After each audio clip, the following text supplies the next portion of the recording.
The most accurate pollster from 2020, Atlas Intel, is projecting a Trump landslide in the Electoral College. When you look at the crosstabs from the September 14th poll, we see that Donald Trump is winning with men quite decisively, only trailing women by 5 points. He's also closing the gap between 18 to 29-year-olds. He's winning with 30 to 44-year-olds.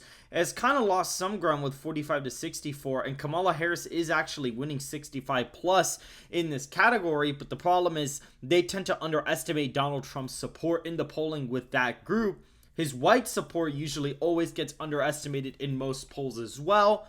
We see with Asians, he's only down by 2 points. He's down with African Americans by less than 50 percentage points on net. He's actually also winning the suburban vote in this poll and is getting pretty close to the urban vote as well. He's even winning 100K plus, which is fairly fascinating, and he's winning independents by roughly 3 points in this matchup and does have a crossover advantage with Democrat voters and is only trailing with Hispanics by a little bit less than the margin that the latest Telemundo poll just put out. And so when you combine all of those demographics, Donald Trump is winning the Electoral College very, very easily in this new forecast. And so looking at the safe Republican states, we have Utah, Idaho, Montana, Wyoming, the Dakotas, as well as Nebraska, except the 2nd Congressional District. Alaska is a 20-point win for the former president, a 22-point victory in Kansas. Oklahoma is also another victory for the former president in the safe column. Iowa is also joining the column at exactly 15 percentage points in this video. We can also fill out Missouri, Arkansas, Louisiana, Mississippi, Alabama, Tennessee, Kentucky, Indiana, and West Virginia, as well as the state of Ohio at 16 points for Donald Trump, including the state of South Carolina at 23 points for the former president. This puts the former president at just about 148 safe Electoral College votes. Looking at the safe Democrat states, we have the state of California at just 16 points for Kamala Harris, a 63-point win in the District of Columbia, as well as only a 17-point victory in Maryland, which is around where some of the polling is for Kamala Harris, and a 23-point win in the state of Massachusetts, as well as a 26-point win in the state of Vermont, only giving Harris just 81 safe Electoral College votes, which is a huge underperformance compared to Joe Biden's victory in 2020 when he had roughly 181 safe Electoral College votes, and his column spelling disaster for the Kamala Harris campaign. Looking at the likely Republican states, we have the states of no other than Florida at 13 points for Donald Trump. We also have Georgia at 13 points for Donald Trump. We can clearly see he's getting about 26% of the African American vote in this matchup compared to the 8% he got in 2020. And so that is why he's performing massively better in Georgia, as well as North Carolina being a pretty decent victory in this forecast, a 12-point win. So it is voting to the left of Georgia by about a point, but Georgia is a huge win here because of the African American vote shifting so heavily to the right from the past 4 years ago. Looking at Arizona, a 7-point victory is on the horizon there, as well as in Nevada, a 8-point victory is on the radar according to this forecast.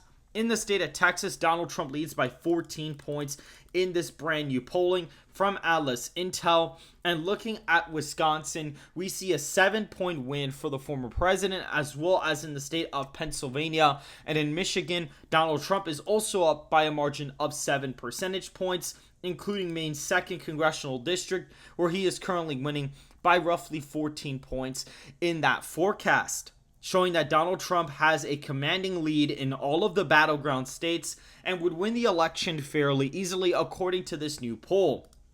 Looking at Washington, a 9-point win on the way for Kamala Harris, as well as Oregon only being a 7-point victory.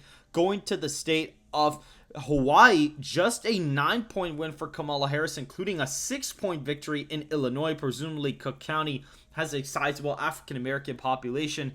That's where you're seeing that shift. New York, just an 11-point victory for Kamala Harris. Connecticut, a 10-point win. Delaware, a 7-point win for Kamala Harris, including Rhode Island, which is coming in at about a 12-point win for Kamala Harris. And Maine's 1st Congressional District, we can actually go down here, a 14-point win for Kamala Harris in this video, leaving us with a few competitive races.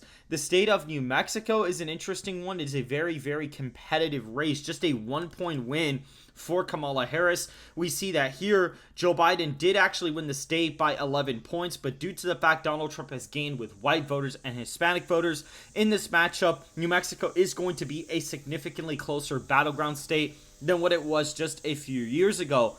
Surprisingly, Colorado is a 4.7 percentage point victory in this video, which is very similar to what it was in 2016 when Donald Trump beat Hillary Clinton back then, when it just voted for Hillary by only 4.9 percentage points. Again, there is some third-party turnout that is occurring right now. We also have the fact that there is a sizable Hispanic population in Colorado, and if Donald Trump's only trailing with that group by 12 instead of 36, you are going to see a little bit of a rightward shift in Colorado, unlike what most people may actually predict. And so that's why Colorado is actually under the 5-point victory in this particular forecast. Nebraska's 2nd congressional district is a 3-point win for Donald Trump. Him growing with the white vote is definitely going to help him there. Looking at Virginia, a 1.5-point victory for Donald Trump, according to this, which is absolutely insane in the state. A sizable African-American population could explain why Donald Trump is doing so well here. And Minnesota is a 1.5-point victory as well for the former president, which again is a very, very impressive performance. New Jersey, just a 4.8 percentage point win for Kamala Harris in this matchup. New Hampshire, being the closest state on the map, is just a 0.1 percentage point win for Donald Trump. The state did vote for Joe Biden by 7 points last cycle and will more than likely trend to the left as minority groups are shifting to the right faster than white voters. However, Donald Trump will still narrowly be able to pick off the state in this video. Looking at Maine at large, just a 1-point win for Kamala Harris in this matchup. There are a lot of college-educated voters in the state of Maine, and so Donald Trump does make gains with those voters, but not by quite enough in order to make up the ground that he lost in 2020. And so, looking at the final map, Donald Trump leads with 340 electoral college votes to 198 for Kamala Harris. What's very interesting is that Alice Intel is one portion of my election model, and when we look over here, Donald Trump currently leads with 322 electoral college votes to 216 electoral college votes. So my own forecast leans to the left of the real results from Alice Intel. So before anybody says that I'm trying to be biased, Alice Intel is forecasting a bigger victory in the electoral college than even I myself am, and Alice Intel has a pretty big weight in the electoral college. I was also doing a lot of weighting of the polling now, and Florida is about a 13-point lead for Donald Trump, Texas a 17-point lead for the former president, including the state of Nevada being around a 3-point win for Donald Trump according to my polling analysis. Minnesota, Donald Trump is ahead. Virginia, he is down by 3. New Hampshire, he is barely up. And in Maine, it's a little bit competitive. He did take the lead in my New Mexico polling data, which is very interesting. But again, there's not a lot of polling out of the deep blue states, so it will be pretty difficult to actually assume where everything is going to end up as time goes on. Now, looking at the battleground states, we do see New Mexico. Colorado is a surprise one. I mean, it's just barely under 5 points. It could technically be in the 5-point column, but since Donald Trump gains with all the demographics by so much, especially white voters, that's why you see Colorado barely being under a 5-point win in this video, including Maine at large, New Hampshire, Virginia, Minnesota being a lot more Republican than what they were just a few years back. And all the swing states are very, very easy margins for the former president. And guys, it makes sense. I mean, Donald Trump, when you actually look at the registrations and stuff like that in the battleground states as well as in other states, Republicans have netted voter registration. And what's very fascinating is when you look, this is what's very interesting. When you look at the polling from October, roughly give or take the 4th to November 2nd, give or take, and you basically compare the polling from, I believe it's when you compare the polling from September 4th until October 4th in 2020, and you compare it from September 4th to October 4th this year. When you do that, the lead for Joe Biden in the polling aggregate is roughly 7.5 points.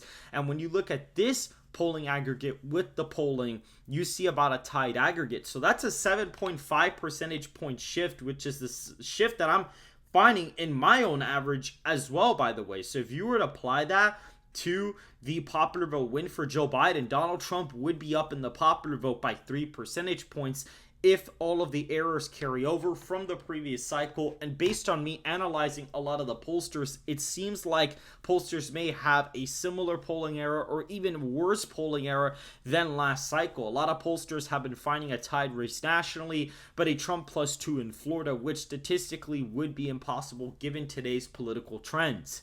And so, if you guys did enjoy this quick analysis of the most accurate pollster in the 2020 cycle, which would have given you a 290 Biden to 248 map when using all the demographics, make sure to go ahead and hit the like button and to subscribe if you want more content just like this. And make sure to go ahead and go to betonline.com, where you can go ahead and check out the latest betting odds for all things political related. If we go over here to the politics section, we can actually see you can bet on the winner of the presidential election, where Trump and Harris's odds are now tied, as well as betting on the margins, including where the states will go, as well as the U.S. Senate elections and the House of Representatives. I will see you guys in the next video.